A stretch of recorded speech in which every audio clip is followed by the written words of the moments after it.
Breakup आजकल। Cafe के कोने वाली टेबल पर राहुल और आशीष बैठे थे। चाय की प्याली से उठती भाप और खिड़की के पार ढलती शाम की धुंधली रोशनी थी। यार, लोग सीधे सीधे ब्रेकअप क्यों नहीं करते? आशीष ने पूछा। आंखों में उलझन थी। हमेशा हालात, परिवार या मजबूरियों का बहाना क्यों?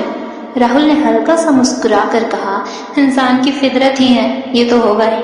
लेकिन अगर रिश्ता दोनों के लिए सही नहीं है तो म्यूचुअल अंडरस्टैंडिंग से एक दूसरे को इज्जत देते हुए अलग होना बेहतर नहीं? आशीष ने फिर सवाल किया।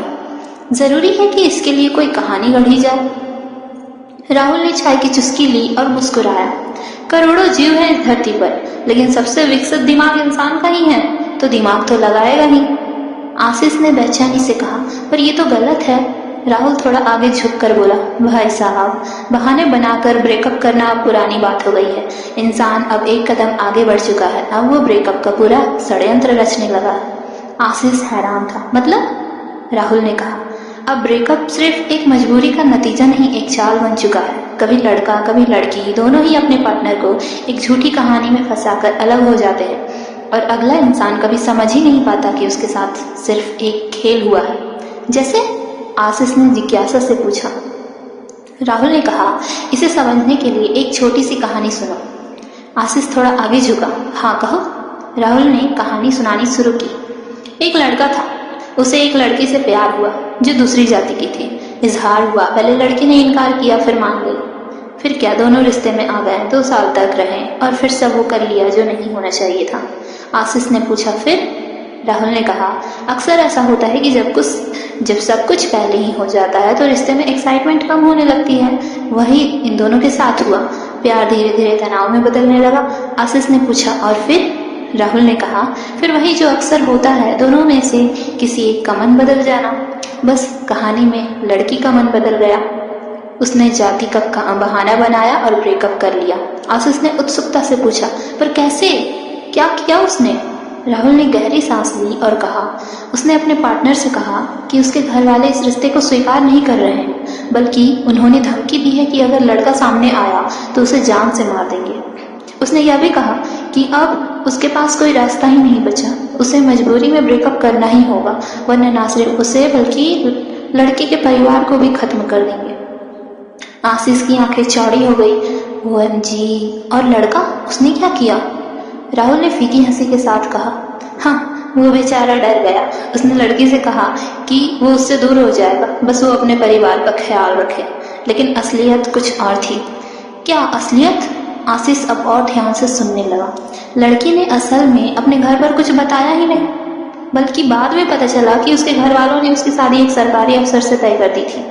पर सीधे और समझदारी से ब्रेकअप करने के बजाय उसने एक झूठी कहानी बना दी ताकि उसे कोई सफाई ना देनी पड़े और कोई ड्रामा ना। आशीष को जैसे यकीन ही नहीं हुआ। उसने सिर हिलाया। ओह यार, और वो लड़का? उसे तो अभी तक पता ही नहीं होगा कि उसके साथ हुआ क्या। राहुल ने प्याली बीच पर रखी, नम आंखों से आशीष की ओर देखा और कहा, उसे अब पता चल गया। फिर राहुल ने बैग से कुछ निकाला और मेज पर रख दिया। एक शादी का कार्ड था और कहा, आरजू वैट्स, सरकारी अफसर।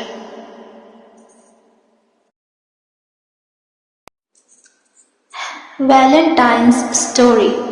Happy Valentine's week baby, Anisa ने बड़े प्यार से कहा। राहुल ने मुस्कुराकर जवाब दिया, वैलेंटाइंस वीक? वो क्या होता है? मैं तो नहीं मानता हूँ। अनीसा ने हंसते हुए कहा, कंजूस, पैसे बचाने के चक्कर में तुम वैलेंटाइंस डे को भी नजरअंदाज कर रहे हो क्या? राहुल हंस पड़ा। यार, प्यार कोई ऐसी चीज नहीं है जो साल में सिर्फ एक हफ्ते ही मनाई जाए। प्यार तो रोज मनाने का काम है। अनीसा ने शरारती अंदाज में कहा, रहने दो यार, बोरिंग आदमी, और चुप हो गई। थोड़ी देर बाद राहुल ने पूछा, अच्छा चलो एक बात बताओ। क्या? अनीसा ने उत्सुकता से पूछा। वैलेंटाइंस डे क्यों मनाते हैं? अनीसा मुस्कुराई। लवर्स एक दूसरे को यह एहसास दिलाने के लिए कि वो कितने स्पेशल हैं। राहुल हंसते हुए बोला, वो तो ठीक है, पर 14 फरवरी को ही क्यों? और वैलेंटाइन शब्द का मतलब क्या है? अनीसा चौंकी।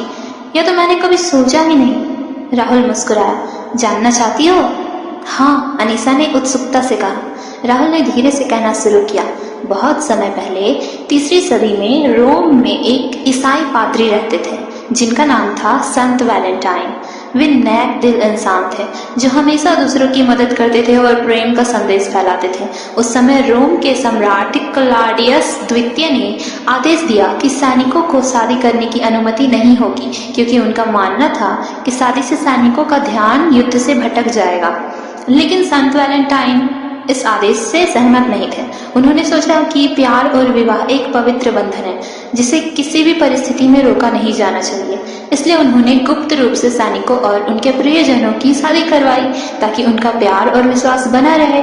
जब सम्राट को यह पता चला तो उन्होंने संत वैलेंटाइन को गिरफ्तार करवा लिया और सजा देने का आदेश दिया। जेल में रहते हुए भी संत वैलेंटाइन ने लोगों को प्यार, करुणा और विश्वास का संदेश देना जारी रखा। अंततः 14 फरवरी 269 ईस्वी को उन्हें फांसी दे दी गई। उनकी निष्ठा, साहस और प्रेम के कारण उनकी मृत्यु के बाद लोग उन्हें एक महान संत के रूप में याद करने लगे। इसी कारण 14 फरवरी को वैलेंटाइन डे के रूप में मनाया जाने लगा। अब यह दिन न केवल रोमांटिक प्रेमियों के लिए बल्कि सभी के लिए प्रेम, स्नेह और करुणा का प्रतीक बन चुका है। अनीसा की आंखों में आंसू थे। ओह माय गॉड यार, अद्भुत, क्या कहानी थी। धन्यवाद संत वैलेंटाइन जिन्होंने प्यार के लिए अपनी कुर्बानी दी। राहुल मुस्कुराया। हाँ, इसलिए तो मैंने कहा था प्यार जताने में एक हफ्ता नहीं पूरी जिंदगी बिता देनी चाहिए मुझे। अनीसा हंसते हुए बोली, वाह बेबी, लव यू और सॉरी।